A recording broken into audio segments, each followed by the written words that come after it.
Radhe ji, Hare Krishna ji. Welcome to my channel Banke Bihari ji creations.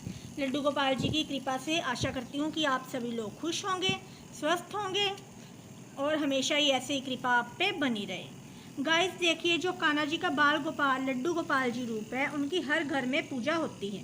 हर घर में अपने अकॉर्डिंग भोग भी लगाया जाता है।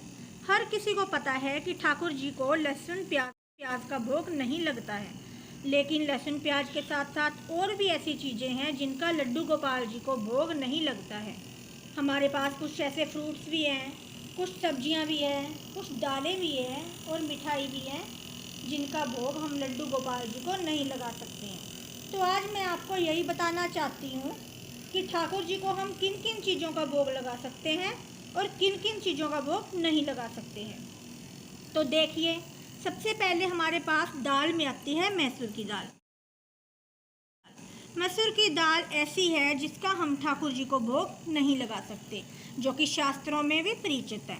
शास्त्रों के अनुसार जो भीमासुर नाम का राक्षस है, भीमासुर की जो गर्दन कटी थी, उसके मांस से प्याज की उत्पत्ति हुई थी, इसलिए हम ठाकुर जी को प्याज का भोग नहीं लगाते।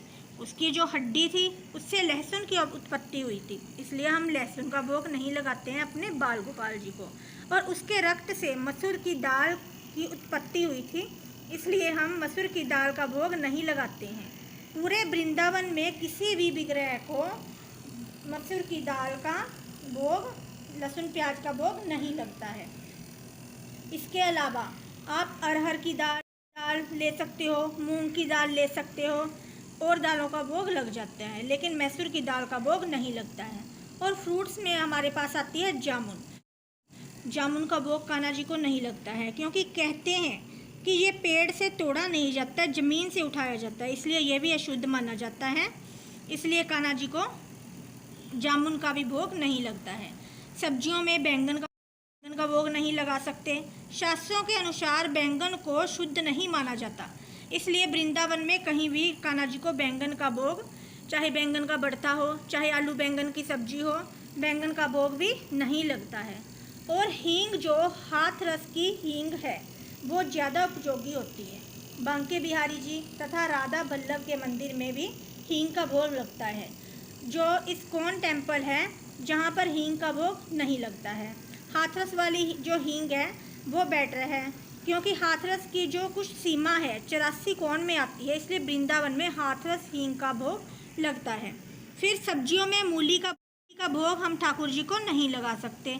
जो ठाकुर जी का फेवरेट भोग है वो दूध और चावल है। हमें ज़्यादातर दूध से बनी चीज़ों का, चावल से बनी चीज़ों का भोग ठाकुर जी को लगाना चाहिए। मिठाइयों की बात करते हैं आगे हम। तो मिठाइयों की बात करें तो सभी मिठाइयों का भोग कान्हा जी को लग जाता है, क्योंकि भगवान जी को मीठा बहुत पसंद है। लेकिन जिस मिठाई में सिल्वर पेपर लगा होता है, उसका भोग ठाकुर जी को नहीं लगा सकते। हाँ, अब जो ड्राई फ्रूट्स है, उसका भोग कान्हा जी को लगा सकते हैं।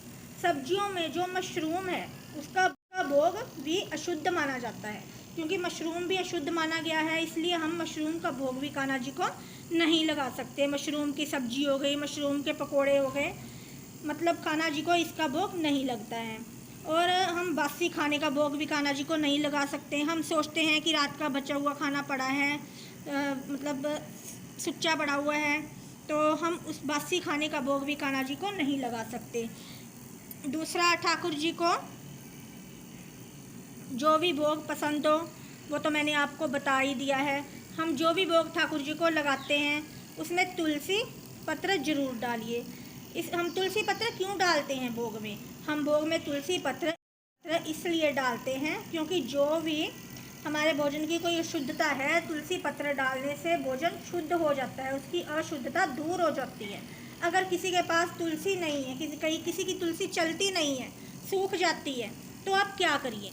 एक तुलसी माला ले आइए मार्केट से। तुलसी माला लेके हम ठाकुर जी को जिस भी चीज़ का भोग लगाते हैं, उसे उस भोजन को, उस भोग को तुलसी से स्पर्श कर लो। इससे क्या होगा? भोजन की अशुद्धता दूर हो जाती है। तो आप इस तरीके से ठाकुर जी को भोग लगा सकते हैं। आशा करती हूँ कि आपको ये वीडियो भक्तजनों को, ठाकुर लड्डू गोपाल जी के भक्तजनों को ये वीडियो बहुत अच्छी लगी होगी। और जिस किसी को भी ये वीडियो अच्छी लगी हो, वीडियो को लाइक ज़रूर कर देना और चैनल को सब्सक्राइब कर लेना। तो मिलते हैं नेक्स्ट ऐसे ही ब्लॉग में। राधे राधे जी, हरे कृष्णा जी।